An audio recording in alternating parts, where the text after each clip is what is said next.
Don't know that I can live up to Rick's introduction there, but I do my best about trading earnings and gaps. I've been doing it full time for a while, but let's get on the presentation. The first thing I want to tell you is a disclaimer that they're for the examples provided here for educational purposes. They're not meant to be any advice or recommendation. You should examine your own circumstance to determine the suitability, and by all means, use simulated trading first before implementing any new trading strategy.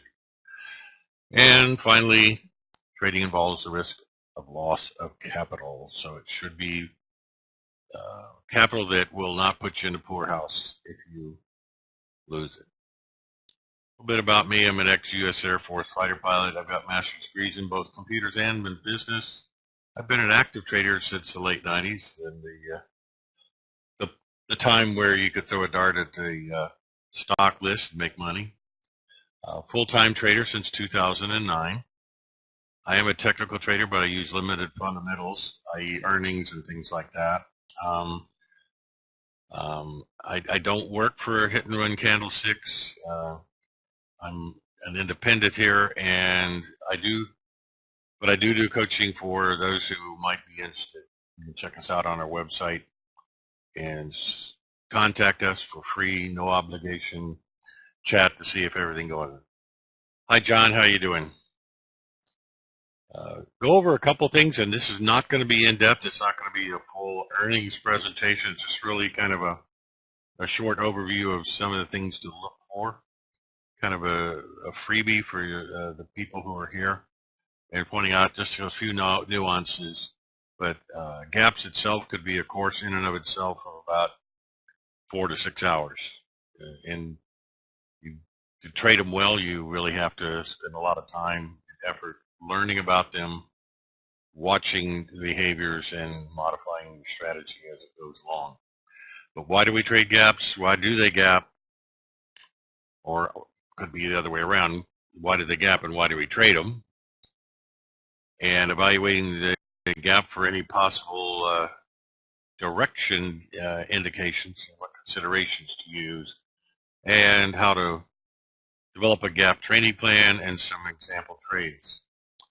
Well, why trade gaps is they're often the beginning of a major move. A lot of times they're after earnings, and up or down, and they can signal the beginning of a reversal trend, and could be what we call a J-hook or an inverted J-hook if it's gapped down after an up move. They can be highly profitable in both the very short-term day trade and longer-term swing trade. I'm going to have a focus on swing trading here more than day trading, although I'll cover both. And people say, how can I swing trade gaps? Well, that's the $64,000 question that I'm going to answer today. Stocks usually gap up because of some report, news item, or press release. You've got scheduled events like earnings, conferences, market reports, yada yada. Things you know about in advance. And there are unscheduled events, some sort of new contract award, FDA announcement, stuff like that, and analyst upgrades, and, oh, by the way, earnings warnings and guidance out of cycle, maybe 2 to 3 weeks in advance of earnings. We're kind of in that warnings window for that stock. After the event, the price will fall or rise to meet the supply and demand, and it'll come into equalization some way. And the big question is, will a gap combined with other price patterns force investors to react on emotions rather than logic? Now, that's kind of where we want to. And our dear departed friend, Goofy Golfer, used to say ad nauseum. It's not about the report. It's about how the stock reacts to the report. And that's good. I mean, you could have good earnings, i.e. NVIDIA today, but they provided so-so guidance, and it made a fairly substantial run over the last couple of months, and it was probably baked in. And when they didn't blowout earnings. They only just met earnings. And when they didn't provide blowout guidance, the street said, you know what, it's time to take our profit. So we'll go over some things. I want you to understand that all up gaps are not good shorts. A lot of people have a lot of misconceptions about things like ups and downs. Anything that gaps up, you've got to short it and fade it. Anything gaps down is good to go long. In fact, most of the time, it's the opposite. If it gaps up and it's reversal and say against the most recent trend, it's probably a reason to go long. If a stock gaps down, it gaps down on volume and continues down. And I've seen a couple of questions on stocks today that had big, long, high volume candles to the downside, and people are asking about, should I go long?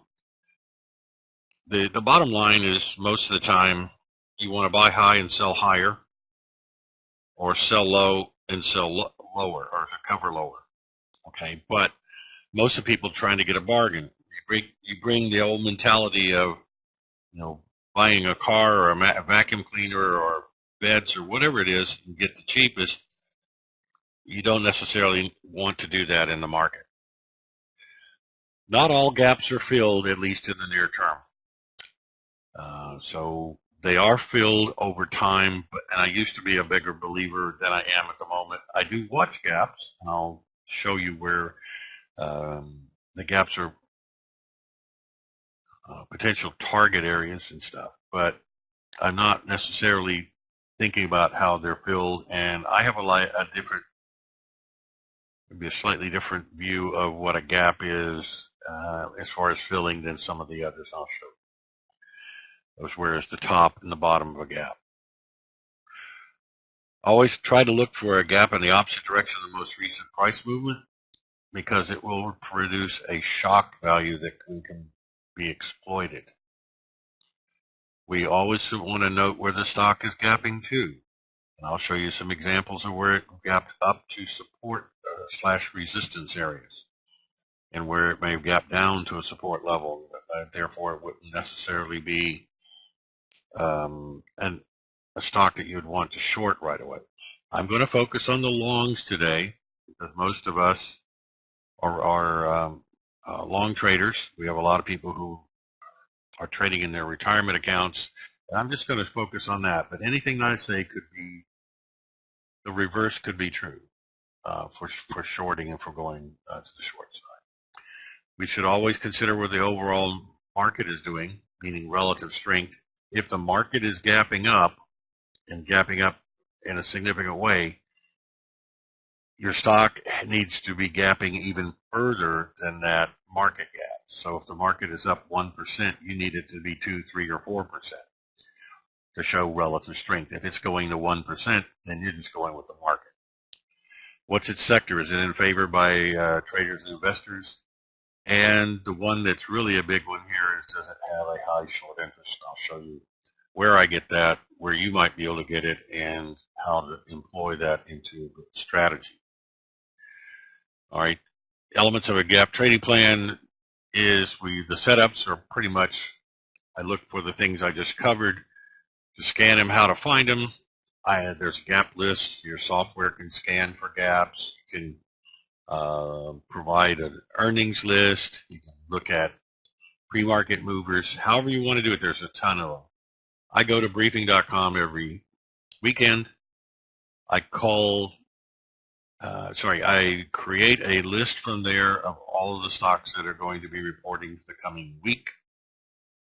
I call out those that have very low volume, and then I publish that list, and I post it in here every day. Now, for the entry, there are good and bad entries for everything. There's traps or whatever. We don't think it is nefarious that they're out to get us type of thing, but there are traps that we can fall in. I will get to that in just a little bit, John. If I don't answer your question, make sure you repeat it, please. I'll be happy to talk about that. The trade management, we'll talk. The entry and exit is, you've got to, pretty much have a plan. Am I going to enter at resistance? Am I going to make it break resistance, and by so how much? What if it's between, let's say it gaps up and it's between support and below the resistance, maybe 1% or $1 or whatever. You have to decide in advance. You have to have rules set up by which you will trade. Because when it comes to trading, especially day trading, very quick, you need to make your decisions. If you're talking about swing trading, it's not necessarily as much, although you want to swing trade them and get in early, you need to have those rules so you don't make any mistakes. And you need exit plans, exit stops and targets. And then obviously money management, risk management, you need to not bite off more than you can chew. You need to make sure you don't buy your normal standard 400 or 1,000 shares that would be your standard on a stock that is moving 2 to 3 times more than is the normal stock that you buy. And it ought to be based upon where your stop is, and that will keep you in a manageable size. But that's the trade management. I'll go over a little bit, but for the money management, risk management, I'll just barely cover it. That's really a whole other topic. The effect of a gap is a lot of psychological stuff. Can you imagine if you were a hedge fund manager and suddenly the stock gaps horrifically against you? You have to have a stop. Can you imagine what their boss is screaming at them to get out and cover if they were short? Now, you almost have to imagine if I were a hedge fund or if I was somebody who was short, where would I put my stop and what actions am I likely to take? That way you kind of analyzing the enemy or analyzing the market, however you want to call it. But anyway, I want to know how I can exploit their pain, help them out of their situation. There's a couple of different types of gaps, and I won't go into all of those because we'll just talk about what we got as our examples. So what I want to do now, without further ado, is just come on over here. And here's my earnings list. I created this. It's a list of 61 stocks for today, 2017 0210. And if I put down 02 dash, you'll see I have earnings lists all the way to the 13th. This weekend, I'll take the Monday through the following Monday, and I'll look at the earnings lists and create those. So we cancel that out. I've already got it open, and I have it in alphabetical order. And some of the things that I'm looking for, obviously, I'm going to talk about the percentage of float in a minute. The average daily volume. This is the key. My average daily volume for swing gappers and stuff is about 300,000 shares. So I pick stuff that's pretty close to that. I find a nice happy medium that's in there, and I cut off anything that's lower than that. Some you got is 30 or 40,000 shares, whatever. I really don't care. Those aren't going to come up. What I'm really interested in if I'm day trading is I'd like for a stock to be trading, as close to 1 million shares as possible on that day. That means I have a very easy way to get in and out of a stock. It's like being in a theater where there's only the window for an exit and somebody yells fire. Everybody's trying to squeeze out that window. So I want to make sure it's very liquid. The other thing that happens with liquidity is that you get the spread of being only a few pennies, maybe 2-3 cents at most.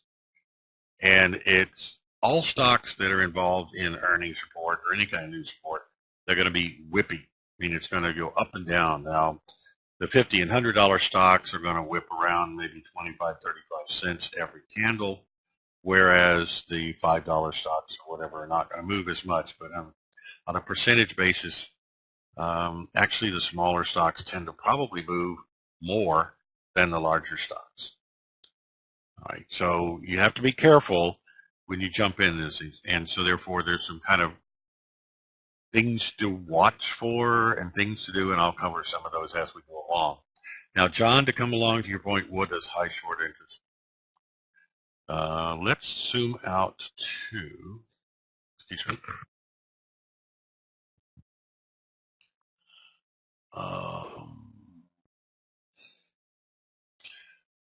Let's go to a website called finviz.com. And I'm going to look under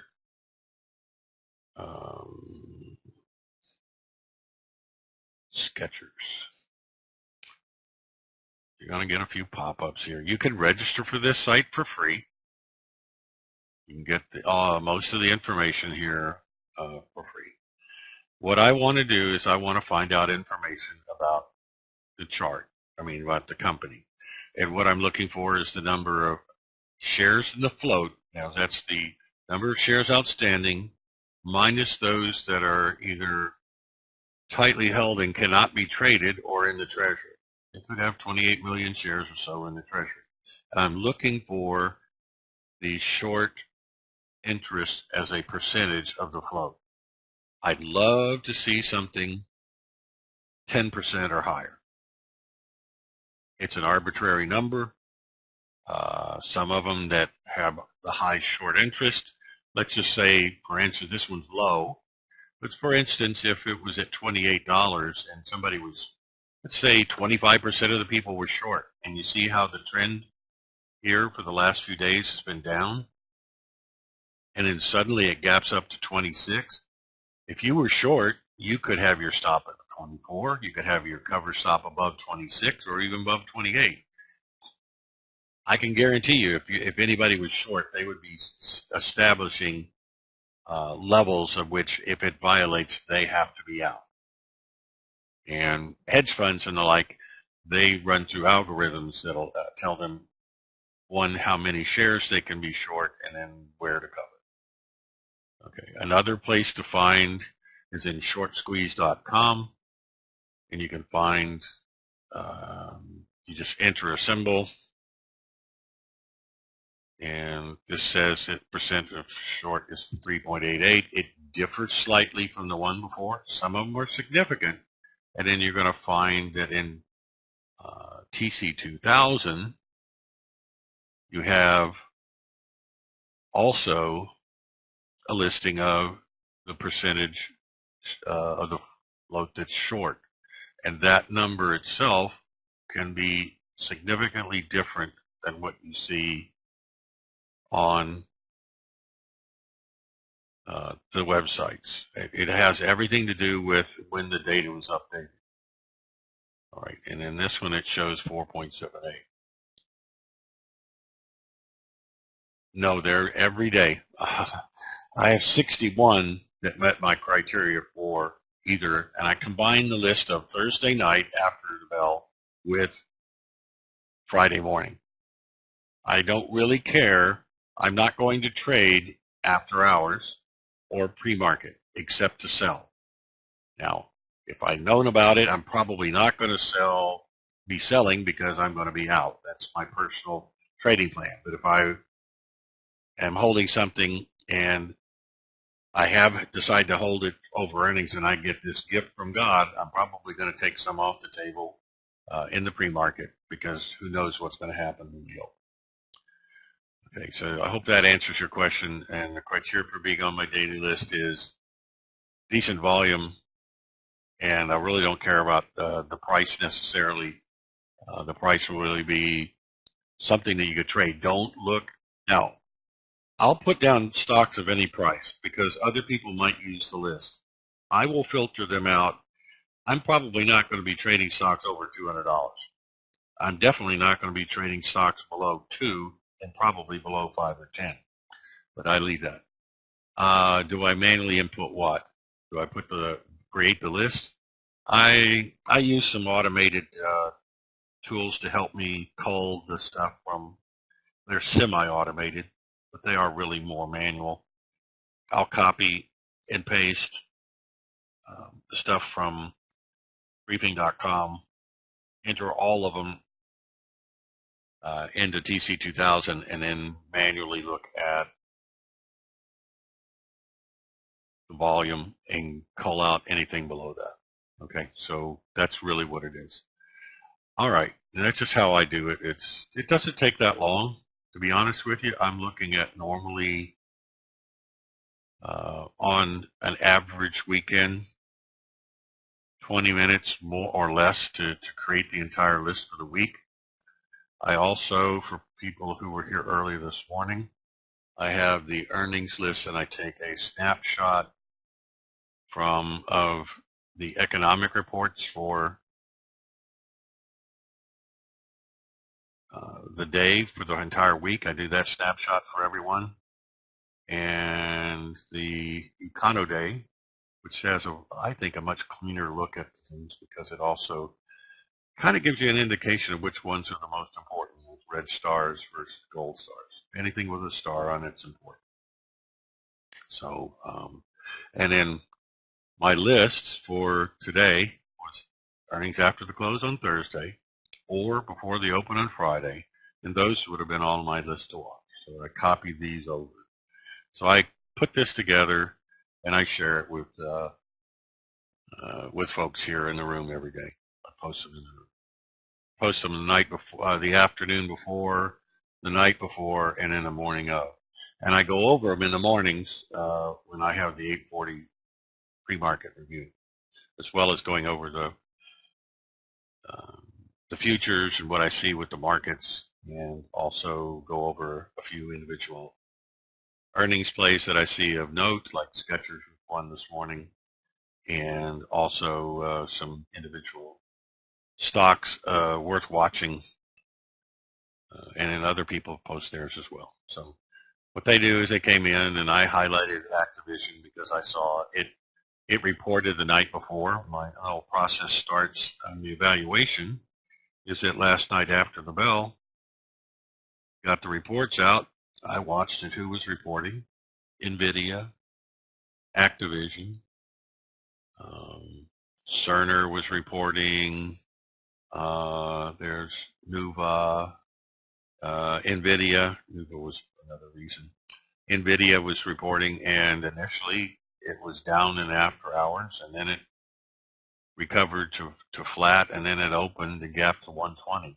So we'll cover some of these in just a little bit. But I highlight those that and flag the ones I might be interested in looking at. Okay, so let's see. That's how I do it. Now, earnings gappers. I've got the list for the earnings in a list. No, absolutely not. I don't place any order during pre-market hours because we can flip around in a heartbeat. I'll show you why. I use a 5-minute opening range or a 2-minute opening range if I'm going to day trade. But stocks, when they have some sort of news event, they talk about amateur hour being the first hour of the morning. I think that's hogwash. I think really amateur minutes are the first 5 minutes of the day. Those are the people that put in market orders. They have an imbalance, and it takes anywhere between 2 and 5 minutes to get all the stocks open. And then we go into the regular trading day. So what I do is I start with this list. I don't want to see anything below 2 or over 200. I want it to see an average daily volume of 285,000 because that's my idea of 300,000. But I didn't put 300,000 or more because I don't want it to be 292,000 and I'd lose that one, a good one. Absolutely, JQ. It happens all the time. And I don't know whether they're playing games or they're evaluating the conference call or what, but I'm just not going to play that game. As well as it's very difficult for us, because we're not machines, to actually punch in all the numbers and the fact that it's bouncing around all over the place. So I can't control my risk. And the whole idea is not because I don't think I know where it might be going in longer term. Well, longer term meaning 5 minutes or 15 or 20 or even daily, but it's flip-flopping all over the place and I will not know where it's going. And then we have Ed Carter developed a earnings gapper scan for me, and I basically run that against the orders for today, and he gives me the list, And it came out with, that's just a by percentage change. Quotient technology, HDP. I would look at these, I look at these right at the open in the first 2 to 4 to 5 minutes. Now, I've seen some of these in the pre-market because I use my broker, which happened to be Thinkorswim, and I have that earnings list put into here. And what I can also do is on theirs, I can go to lovers and losers, and they have post-market movers and pre-market movers for me. Okay, let's put this down again. Okay, so I step through these, and then you can get some. All right, in here, we talked about something that gaps up, and I'm going to put this over to the side for a second. What happened at the first five minutes? Why I use the opening range? Even you use the 2-minute opening range. It opened here, then it immediately didn't trade for a while, and it got back down. This was somebody who was probably putting in a market order to buy. It was probably a retail trader. There's only 700 shares. That's an amateur. Then it started to pick up a little bit of volume and proceeded to go lower. Okay, so you can basically filter it out by letting it open, let it start going and giving an indication of where it's going to go. I digressed a little bit, but that's really it. Then you can basically step through these and figure out, or what I do is I go through the changes and that figures out which ones are actually gapped up and which one maintained their gap. Now, I'm just using it at the beginning of the day, and after the beginning of the day, it really doesn't matter. And then what I'm going to do is I'm going to bring up the stocks that I've had highlighted. Activision was indicating in the pre-market and after hours last night about $45.50 or so, 44. I think it was 44.50. And by the time it opened, I already drew a line. The night before, I drew at this line right here. That's a resistance line. I need for it if I'm going to do anything on Activision. It's got to break through that. I got to know where resistance is, so that if I'm zoomed in, I know where my resistance is. And I get in here. Let's go to put 2. Okay, hold on. We know that it's at 45.50. Well, let me go to a 5-minute chart right here so I can see it. Oh, why is it not showing up? Okay. So I know 45.50. I go to 5 minutes. Well, it gapped up there. I don't know that I could have gone long on a 5-minute chart. On a 2-minute chart, I couldn't have gone long either. It didn't go short. It didn't get taken out. And if I watched this in the first few minutes, if it had broken below 44.75 or so, it was going to fail. That huge volume. So this one, though it gapped up and the daily looks pretty good for those who are down here, the intraday chart, it's not a day trader. Part of the reason, balance, or actually not an imbalance, we're getting a balance between the sellers and the buyers. That's why we're seeing no movement. So when it stock gaps to resistance like this, and hopefully if it had high short interest, which this does not, if it had high short interest, I could watch for the next day and we'll get a potential 45-degree runner. We'll get over to some of them that actually has potential. Now this one opened at 11. I had analyzed it the night before and said that stock probably has resistance at 12.75. Look at the first 5 minutes of the day. There's the body from 11 to 11 and a half. I can probably go long over, say, 11.55 to 11.60, but my stop would have to be where? Well, initially on the first 5 minutes, it'd have to be below the first candle. That's too much, really. If I think my target's only going to be 12.75. All right. However, once I got to that second candle and it got above that and got to the third candle, I could set my stop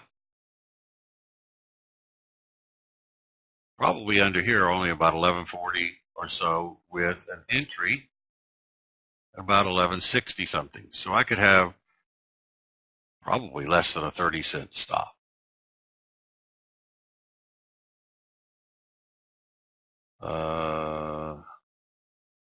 I've never used it until it was pointed out to me by Ed yesterday, because years ago it only had the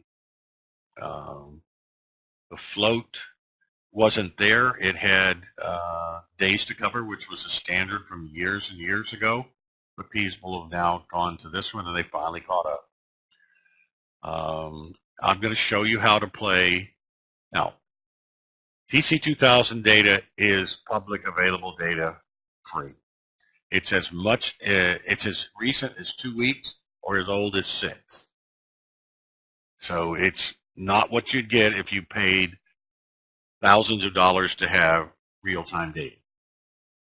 But it's the best we're probably going to do for $250 a year. And it gives me a pretty good idea. All right. And if it's used to be 20%, if a lot of people covered right away, we didn't have a rally, they probably weren't covering. We'll go over that. Now, as far as you can go in here and edit your toolbar, and you can add percentage of float and make it highlighted in the background in red so it jumps out at you, that kind of thing. That's a whole different discussion on TC2000. I do that for people that my coaching, I help them set the stuff up. But that's beyond the topic for today. So the whole idea is that you can analyze whether you enter here an 1163 for a potential of 1275, but look here, there's another. I'm going to zoom over here to the left. Whoops, come back here, baby. All right.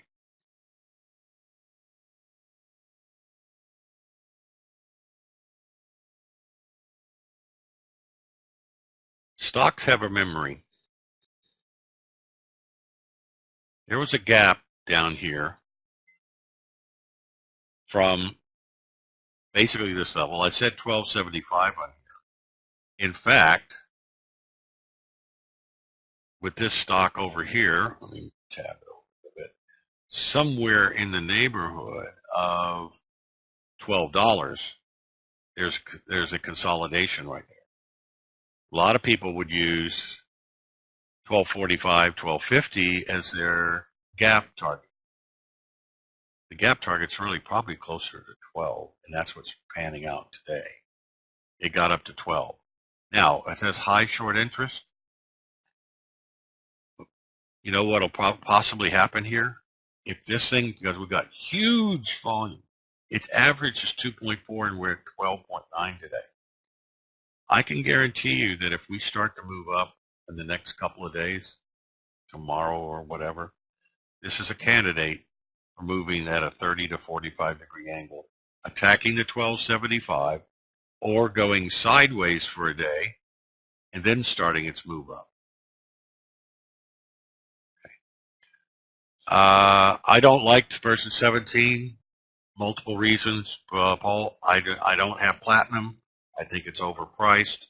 By going to to go to version 17, I lose my BATS real-time quotes, and I'm not going to do it. Now, if you're not grandfathered in like I am, they won't let you do that. They won't let you have version 12.6.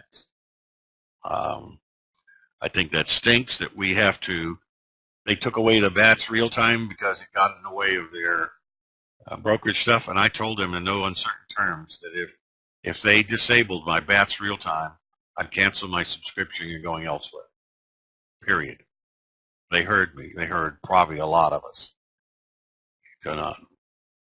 What's higher? About 10. About.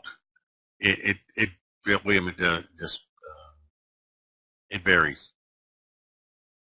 Okay, quote was indicating somewhere around a 12 open with 13 here, 9.45.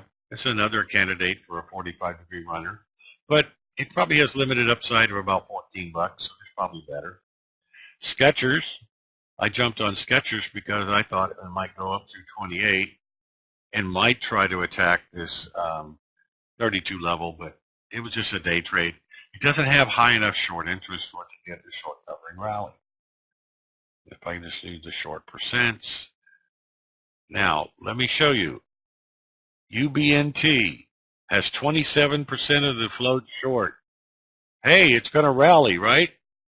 Eh, not necessarily. Just because we have a high percentage of the float short does not guarantee a rally. Now, a short covering rally is those who are short feel the pain when it goes the opposite direction. In this case, they were feeling the pain as it was rising into earnings. But Ubiquity disappointed on the earnings. Somehow it gapped down. These guys are not feeling any pain. They're probably not going to be covering right anytime soon. So you're not going to get a covering rally.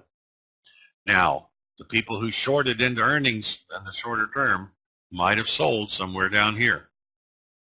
Sorry, covered right down here. Reverse their position. I don't know. I don't care. But just because something has high short interest doesn't mean it's not. A lot of people probably got freaked out by this FET, like gapped up. But again, if you drill down and didn't use just the daily, you saw the fact that it only had 700 shares. So, now, that's estimated. I could go on my other broker. It might be 1,500 shares and 3,000, but it was not enough to get us in a long position. Okay, so that's how I look at each individual. Now, let me go over here. I've saved what we got. Because Fridays are not necessarily a big day for earnings gappers. I saved our earnings gappers from yesterday. Now, it'll show you what we're down today, but yesterday, ARRY was earnings gapper with high short interest. Every one of these on here is between 8 and a gazillion percent short of the shares short. All right. Just basically did a breakout of 11. I do everything in about 25-cent increments. 0.00, 0.25, 0.50, 0.75, and 0.00 again. So if about 1150 was my target to break, it did that. This is also in a 45-degree potential as long as it maintains above $11.50. Maybe as low as 11, but this won't be a candidate until I get a buy signal. This is a evening star pattern, which is a bearish candle. So this is not anything you want to go long on. Now, unfortunately, or fortunately as it might be, there are people who saw it gap up this morning and ran a little bit and they jumped on more. If you use the 5-minute opening range, if you were very, very aggressive, you could have gotten in here, but you would have gotten out as it broke no less than 1285. So you probably lost more than 50 cents a share.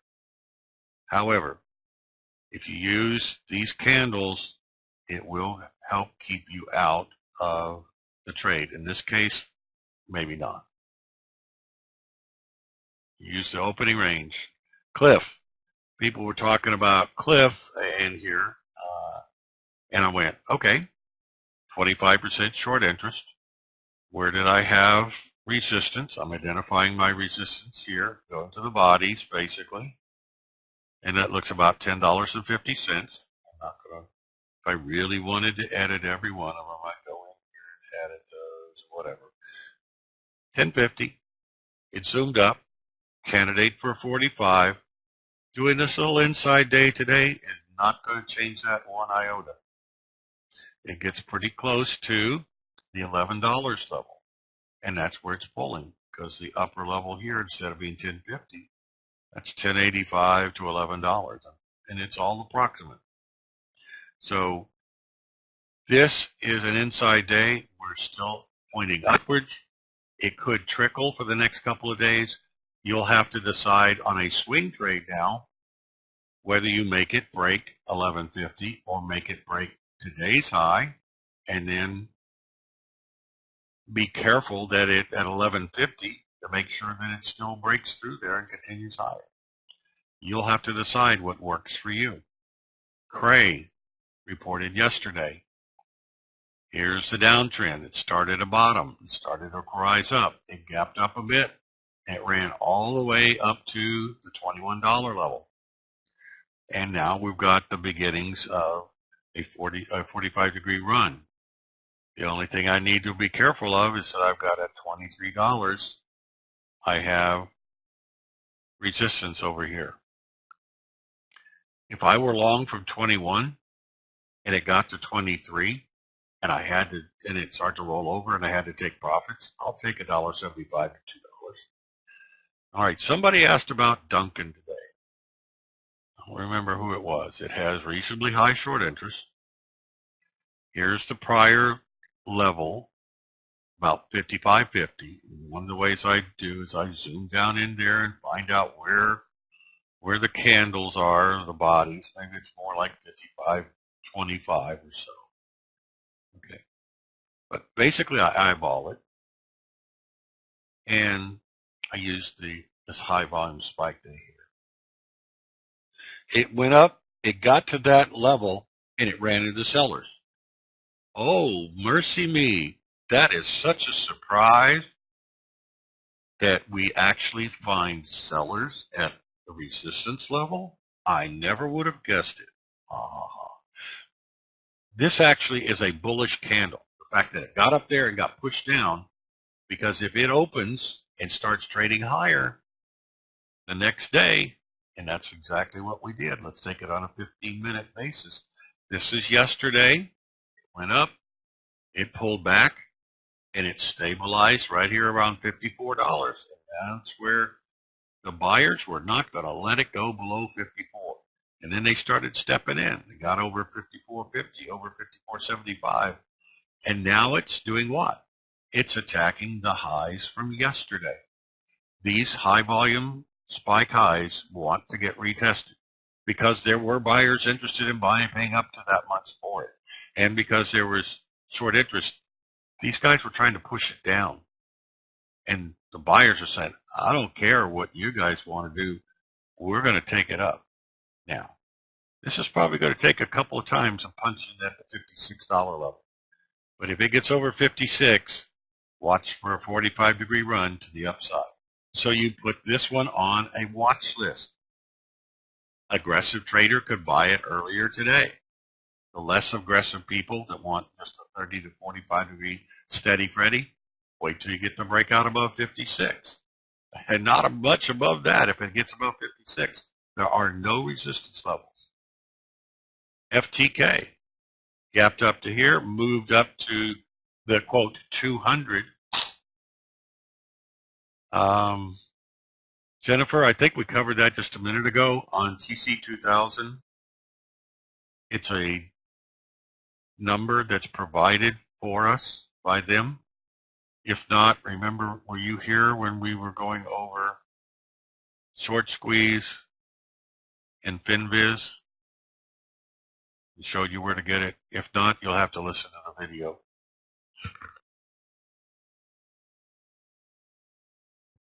I had to wet my whistle there.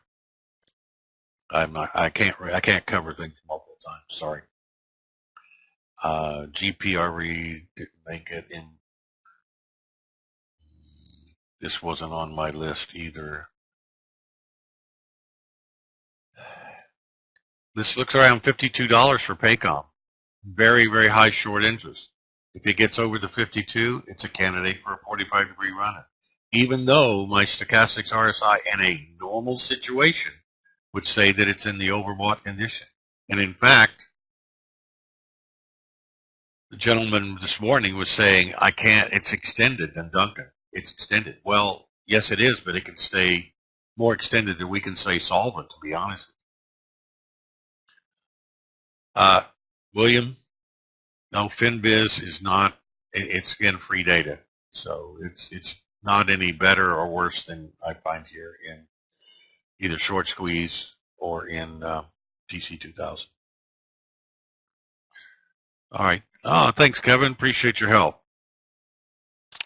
So Paycom is a candidate over 52. PPC, we had a belt hold here. Very high short interest. Where's it having trouble getting through? 21.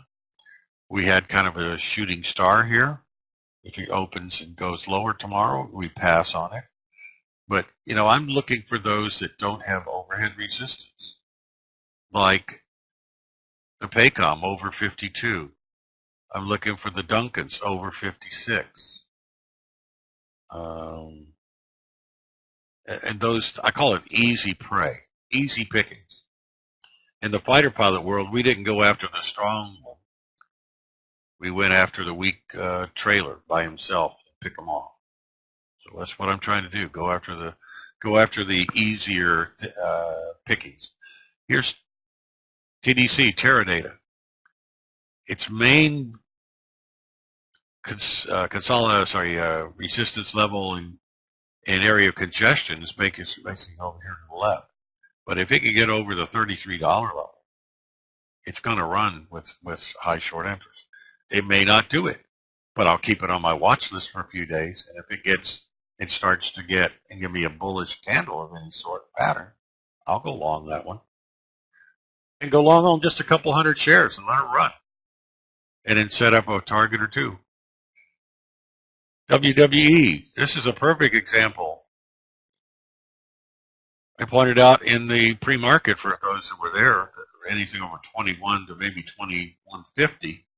And if we got over, I think it was 2150 or so, if we get over that level, which is about where we got to the highs yesterday, this thing is going to do a 45-degree run.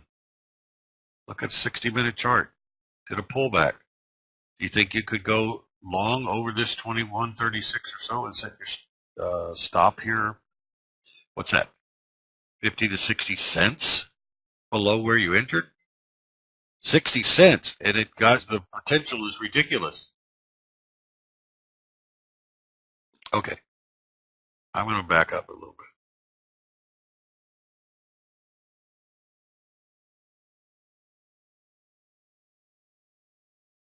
Okay. Imagine yourself as a manager, a portfolio manager in a hedge fund, and you're short 500,000 shares of WWE. That's a 500,000 shares, even 100,000 shares. You were short, expecting it to have terrible, terrible earnings and to continue down. Well, at some point, you're going to have to say, I cannot continue, because what you are is you sold the shares that you do not have. You borrowed them and sold them, hoping that it'll go down and you'll be able to buy them back at a lower price. And so, therefore, at some point, they're going to have to cover that short. They're going to have to buy back in the open market those shares. Well, you can imagine they can take a heat for a little bit of time, but this stock is already now in 2 days. It's run from, oh gosh, it closed here at 19 something right now. It's up almost $3, 15% in 2 days. 3 days, really. But in the 2 days since the close. At some point, their managers won't allow it.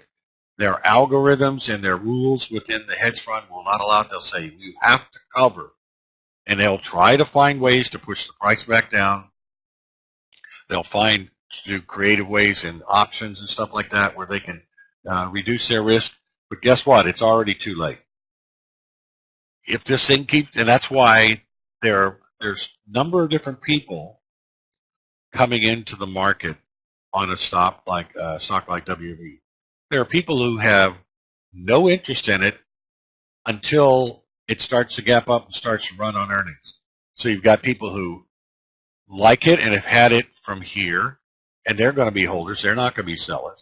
You've got new people like me that are looking at it, and then they've got the people who are short that are going to look at it. So you got 3 groups of people that are looking to try to buy this stock. And the more people I've got looking to buy the stock, the better. And now that it's broken above there are people that were waiting for it to break 2140, 2150, and it's done that. So now you got a 4th group. You see how that kind of adds up? In the short interest, it's just fuel on the fire. Okay, I don't think Zen did anything, no. All right, so this is kind of how you can day trade, and I'll show you what I did with Skechers. Okay, no problem. If you need any more, just ask me, John. We'll go over it. All right, I saw Skechers. It gapped up, and it gapped over this 26.25 level, $26, which was the prior swing point. So it's going to open there. It's still going to have trouble with, I'm going to call it 27.75. And then back over here to the left, there was a $28 level, kind of, like a nice round number that it's going to have trouble with. All right. So what I do?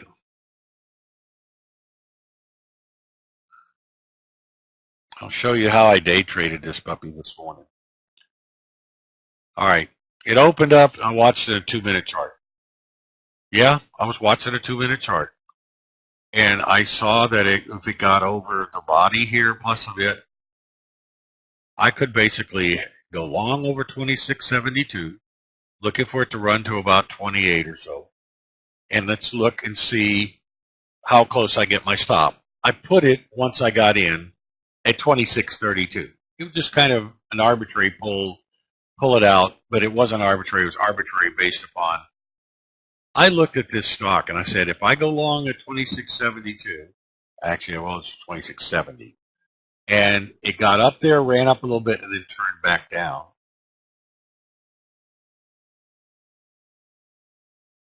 And I see a red candle like that. That's not what I expected. And it should have a wick up here. That's not what I expected. I don't want to still be in the stop. So I don't have to put my stop all the way under here, because I imagine, what would I have to see that would prove my premise, my thesis wrong? And in this case, I visualize what would happen that would prove me totally wrong, and I can get out. That's why I don't have to wait for a stop to get hit to get out. But if it doesn't move in my direction right away, that's where my stop is. And I know that I've defined it now as 40 cents per share. And I'm looking for anywhere between 60 to 80 cents, 1.5 to 2 times that. So I'm looking for, let's just say, 40 cents on that would be 12, and another 40 cents on that would be about 52. So that would be 2 times what I'm risking. All right, let's step over the next 2-minute candle. Get over here. All right, it got me in. I was looking for 26.70, anything above that. I got in. It was fairly tight, and got 2 cents. And it basically opened here, went down to that level right here, 26.50, moved up. That made me feel confident that I'm below that candle wick by enough that I felt comfortable about giving it some room to wiggle during the open. Warning, caution, stocks this early in the morning, you talk about 2 to 3 minutes in, are still going to be awfully whippy. That thing's going up and down 20 cents every 5 seconds. So you can't stare at it and get it really tight. It's not smooth. It takes some intestinal fortitude to keep from getting a heart attack. All right, and then we got here to kind of goes up. It goes up, and I've got a 27.52 as a target, and I got out at 27.55. Okay, I'm going to ignore this 27.88 for the moment. That's left over.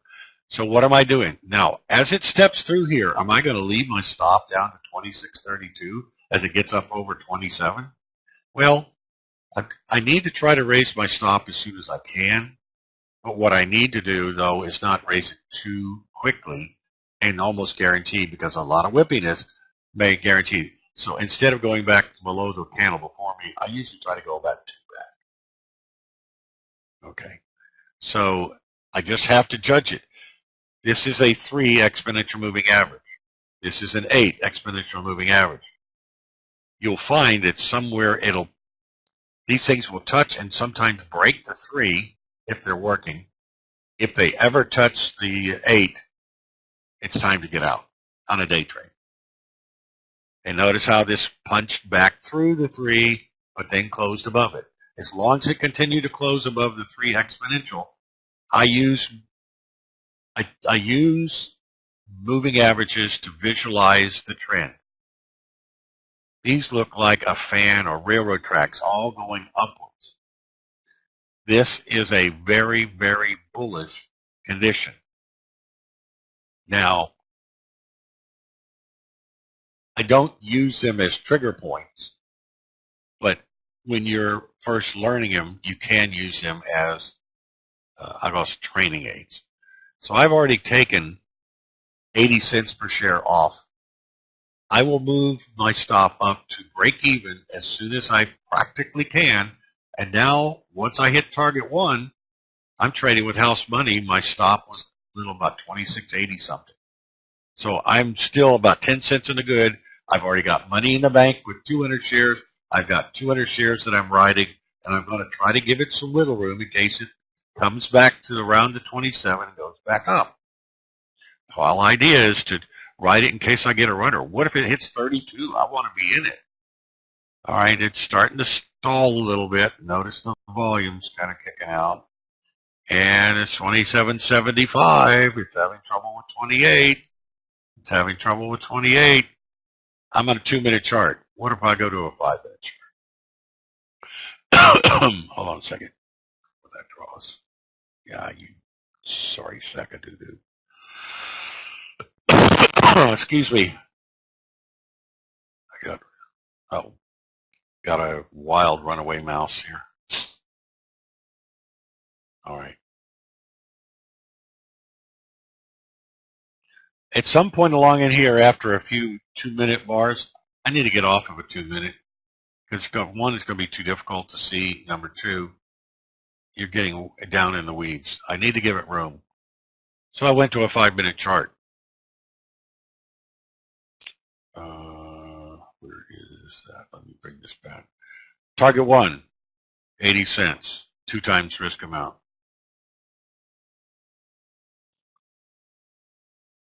Target 2 turned out to be a manual stop. Target 2 should have been about 160, which would have been 4 to 1 or a little higher. But remember, we had resistance at $28 on the daily. So as it gets over 28, it starts to stall. It gets out to 28.50. I'm trying to get my winner, full winner. Could I have taken 100 shares off at the 28.40, 28.50, just under that? Yeah. Did I? No. It wasn't optimal. But I moved my stop up from 26.32 to 27 something, and then I finally moved it up to 27.88 or so. And then I started looking at what it was doing in relationship to the $28 level. And I mentally said, I'm losing it to 28.18 or 28.16. And then I got tapped out. But for all of that and managing it, I didn't do it ideally. 400 shares, $452. With 200 at 80 cents and 200 at $1.46. I'll take that for, what, 5, 10, 15, 20, 25, 30, 35, 40, 45, 50 cents, 50 minutes, less than an hour. So you can bill somebody $450 an hour, I'll take it. Now that's how I day traded it, and the way you would, in this case, with $28, I've got the gap up here to about 32. The way I'm going to play Skechers, now double dip it for tomorrow, Monday, the other tomorrow. I'm going to look for a break above the $28 level. Zoom in here to the 60. Hopefully it stops somewhere here around 27.50 or so. Gives me a nice base and then starts to move up. Do I need to make it break above these levels right here? If you want to. Your stop is below that level right there. So your stop would be very, very tight. When you're day trading, you probably can't trade more than 2 at a time. When you're swing trading, obviously you can do more. But I found that and at the same time I was trading Skechers today. I was trying to trade the Dow futures, and of course, I missed my only good entry during the day, and then there were some others that happened outside of my normal trading hours. So, yes, usually only one if I'm day trading. I'll take $400 or $500 a day on one trade. Now, do they all work out like that? No. Yeah. It takes a lot of intensity to watch it, but you can sit there and watch it and go back and forth. I wasn't staring at Skechers the whole time. I was at the very beginning during the entry. See, right back here, I was staring at it. Once it got up there, I moved my stop up, and especially after it hit target one, and I had my entry, and I had profits, and they couldn't take it from me. I wasn't really all that concerned about it. I already had $160 in the bank, and I'm going to go from there. All right. Any other questions? Let's see. Go back here. Okay. Recent examples. Yesterday's list. Runner's list. Didn't know the runner's list. That's why I have notes for myself. 45-degree runners. We said we're going to cover Apple daily. What if you'd followed my strategy of going above the body of that day? You'd gone along 129. Maybe you'd have gotten here, taken a little bit of heat the last few days. You'd have made 2%, $2.83 on this one that had a very tight stop. ARNC. Oh, let me go over here. Go back to number one. Okay. Let's go back to Apple. Here's the entry.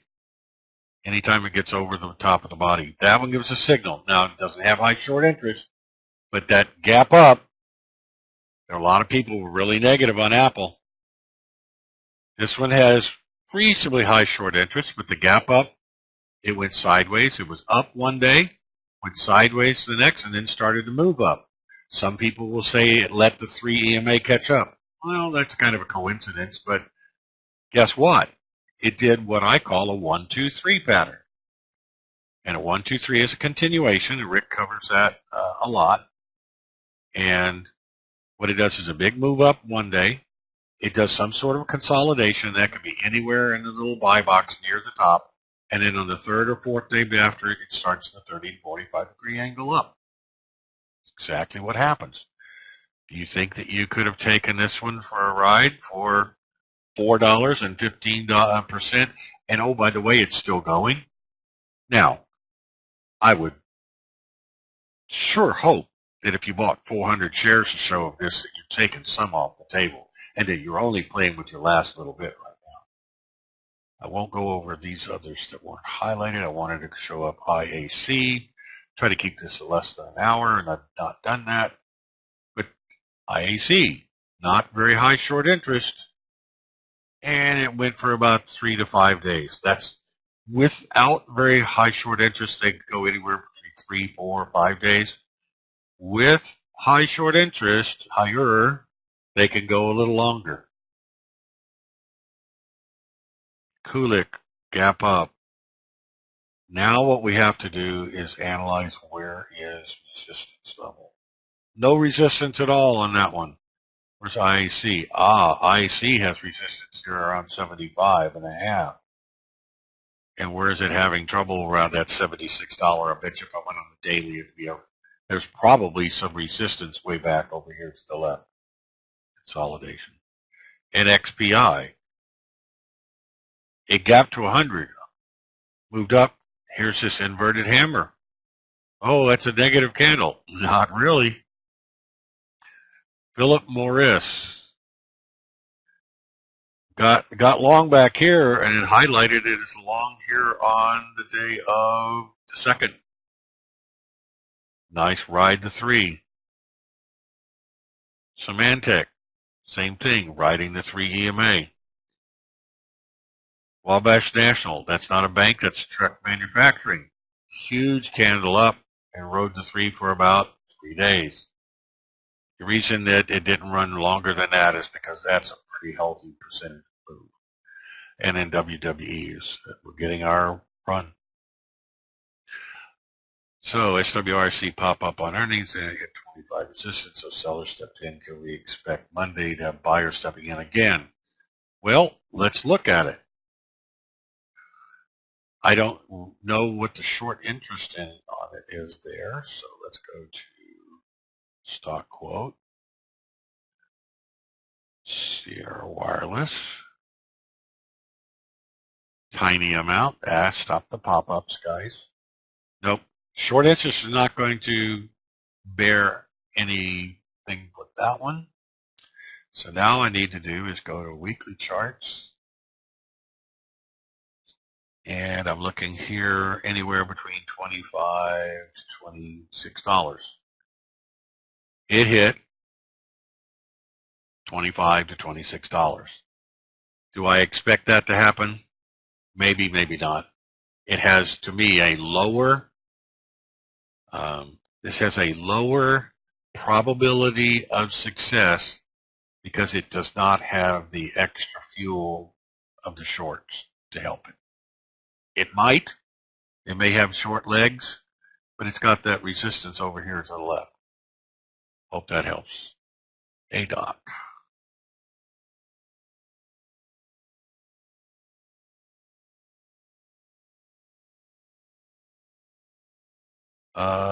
Can I copy the chart? ADOC, why don't you stick around after the presentation? You and I will do a private message. We'll make sure that we get you. I mean, are you looking for my layout of my chart, the template of a 5-minute or a daily chart, whatever?